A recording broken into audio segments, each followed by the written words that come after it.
अस्सलामुअलैकुम dear students. Last time हमने topic पढ़ा था सेंटर ऑफ ग्रेविटी के हवाले से। सेंटर ऑफ ग्रेविटी में हमने पढ़ा था सेंटर ऑफ ग्रेविटी की डेफिनेशन, और डेफिनेशन के बाद हमने ये जो डिफरेंट शेप ऑफ बॉडी इनके हवाले से डिस्कशन की थी। इन शेप ऑफ बॉडी में square, rectangle, circle, ring, triangle और सिलेंड्रिकल शेप जो थे इनके मतलब हमने बात की थी। आज इंशाल्लाह हम इससे नेक्स्ट जो है वो टॉपिक को डिस्कस करेंगे। वो क्या है? Centre of gravity of an irregular shaped thin lamina. आज हम मालूम करेंगे सेंटर ऑफ ग्रेविटी एक ऐसे बॉडी का जिसकी शेप इस तरह से बिल्कुल प्रॉपर नहीं होगी। जैसे कि यहाँ पे देखें तो स्क्वायर है, सर्कल है, रेक्टेंगल है, ट्रायंगल है, रिंग है, सिलेंडर है। उसकी शेप होगी इर्रेगुलर। इर्रेगुलर शेप मीन जिसकी कोई प्रॉपर डिस्क्रिप्शन ना हो, लाइक दैट। अब आपको ज्योमेट्री में इसमें से ज्योमेट्री को अगर आप देखें तो ऑलमोस्ट ये जो है वो एक इर्रेगुलर शेप के नाम से ही जानी जाएगी। तो हमने इसका बेटा सेंटर ऑफ ग्रेविटी निकालना है। तो how to find the centre of gravity of this body? तो फर्स्ट ऑफ ऑल हमें इसका सेंटर ऑफ ग्रेविटी निकालने के लिए सबसे पहले क्या करना होगा? डेफिनेशंस को प्रिपेयर करना होगा। और वो डेफिनेशन है जी हमारे पास किसकी? प्लम्ब लाइन की। कि प्लम्ब लाइन किसे कहते हैं? यहाँ देखें, ये हमारे पास यहाँ पर एक प्लम्ब लाइन है। तो सबसे पहले तो प्लम्ब लाइन का समझना ज़रूरी है कि प्लम्ब लाइन होती क्या है। इन easy word I can say you कि प्लम्ब लाइन को आपने देखा हुआ है इन डेली लाइफ। प्लम्ब लाइन होती क्या है जी? ये एक मैश होता है, हैवी मैश का बना हुआ एक बॉडी जिसकी शेप ये कुछ लाटू की तरह की होती है, जो अक्सर बच्चे घरों में खेलते भी हैं। इसको एक रस्सी की मदद से बांध दिया जाता है और फिर एक कील या किसी चीज़ की मदद से अमूदन या वर्टिकली हैंग कर दिया जाता है। और इसे हम नाम देते हैं किसका? प्लम्ब लाइन का। According to the definition of plumb line, यहाँ पे देखें, a plumb line consist of a small metal bob. जो प्लम्ब लाइन है वो मुश्तमिल होती है एक स्मॉल मेटल बॉब। ये मेटल बॉब लेड का भी बना हो सकता है या फिर ब्रास का बना हो सकता है। सपोर्टेड बाय अ स्ट्रिंग, जिसे एक रस्सी की मदद से सपोर्ट किया जाता है। When the Bob is suspended, जब बॉब को हम सस्पेंडेड करते हैं, then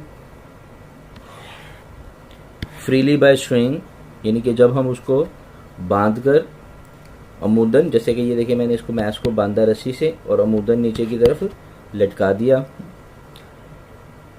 it rest along the vertical direction due to its weight.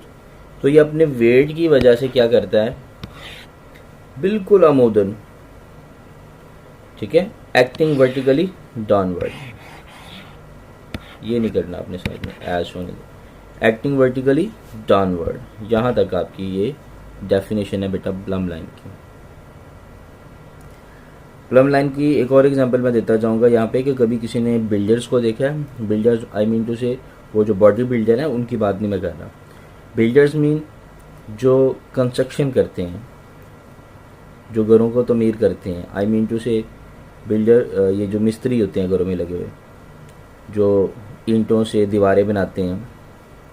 तो कभी आपने शायद गौर नहीं किया कि जब भी वो कभी दीवार बनाते हैं तो उनके हाथ में भी सेम यही प्लम लाइन होता है और वो उसको इस तरह से लटका कर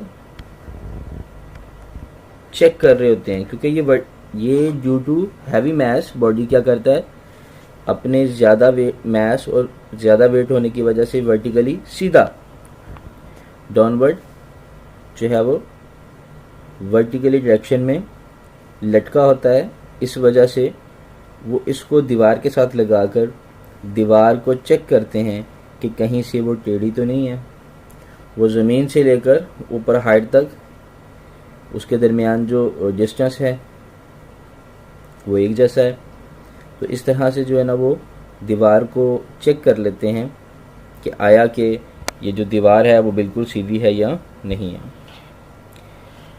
नेक्स्ट चलते हैं बेटा हम अपने एक्सपेरिमेंट की तरफ। प्लम लाइन के बाद सपोज मेरे पास ये एक कार्डबोर्ड है जिसकी शेप कोई प्रॉपर नहीं है और मैं क्या चाहता हूँ, मैं चाहता हूँ कि मैं इसकी जो है वो सेंटर ऑफ ग्रेविटी की वैल्यू जो है वो फाइंड करूँ, यानी कि इसका सेंटर ऑफ ग्रेविटी कहाँ होता है उसको मैंने फाइंड करना है।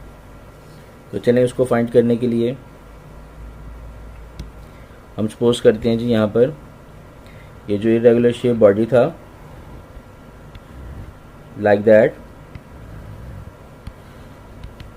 मैंने इसके 1 2 3 यहाँ पे तो उसने 3 कॉर्नर को किया है। आप चाहें तो सभी कॉर्नर्स के ऊपर छोटे छोटे सुराख कर देने हैं आपने। सुराख करने के बाद आपने करना क्या बेटा, एक कील लेना है, उसको दीवार पे गाड़ देना है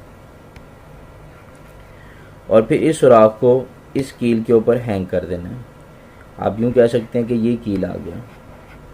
हमने कील के साथ इस मैश को जो है वो हैंग कर दिया। हैंग करने के बाद हमने थोड़ी देर के लिए वेट करना है। इतना वेट करना है कि जब तक कि ये बॉडी जो है वो किस में ना आ जाए, रेस्ट में ना आ जाए। जब ये रेस्ट में आ जाएगा, हालत सुकून में आ जाएगा, फिर हमने प्लम लाइन को उठाना है और यहाँ पे इसके आगे लटका देना है। तो जैसे ही ये प्लम लाइन इसके आगे लटक जाएगी, व्हाट विल हैपन, हमने इस प्लम लाइन को बिल्कुल जहाँ से ये धागा गुजर रहा होगा, जब ये भी रेस्ट में आ जाएगा प्लम लाइन भी, तो हमने इसके धागे के नीचे नीचे ही ना एक पेंसिल से लाइन लगा देनी है। इस लाइन लगाने का एक और तरीकाकार है कि आप एक मिरर ले लें, शीशा, तो इस मिरर को इस धागे, क्योंकि ये धागा जो है वो इस सरफेस के साथ टच नहीं होता, थोड़ा सा ऊपर की तरफ उठा होता है, तो आप इसके दरमियान में शीशा रखें मिरर और इसको ऊपर से देखें यहाँ से, और देखते देखते जहाँ जहाँ धागा होगा, धागे का ये इधर वाला किनारा, यहाँ पे आपको शीशे में उसका इमेज नज़र आ रहा होगा, और इधर वाले किनारे पे 2 निशान लगा दें। फिर आप इस मिरर को यहाँ से रिमूव कर दें और ये जो 2 पॉइंट्स होंगे, इन 2 पॉइंट्स को देखते हुए आप एक लाइन ड्रॉ कर सकते हैं। ठीक है जी। तो इसी तरह से एक लाइन आप इस तरफ से ड्रा करेंगे, जैसे कि उसने यहाँ पे देखें, इस सुराख से ये एक लाइन ड्रॉ की हुई है, इस सुराख की मदद से ये एक लाइन ड्रॉ की है। अब इस सुराख की मदद से इस, ये देखें, ये उसने प्लम लाइन को लटकाया हुआ है, तो अब इस सुराख की मदद से यहाँ पे ये वाली लाइन ड्रॉ कर रहा है, और आपने देखा ये सारी लाइंस क्या कर रही हैं, किसी एक पॉइंट पर इंटरसेक्ट कर रही हैं। तो ये जो सेंट्रल पॉइंट है, that is called its centre of gravity. तो देखा बेटा आपने कितना आसान है किसी इर्रेगुलर शेप बॉडी का सेंटर ऑफ ग्रेविटी मालूम करना। तो हमने इस इर्रेगुलर शेप बॉडी का सेंटर ऑफ ग्रेविटी मालूम कर लिया। ये जो बातें मैंने यहाँ पे आपको समझाई हैं इन पैराग्राफ के अंदर, यहाँ पे सारी वही बातें डिस्क्राइब की गई हैं यहाँ तक। तो आज के लिए आपका ये टॉपिक काफ़ी है। उम्मीद है कि आपको समझ आ गई होगी। If you have any problem then you please discuss with me.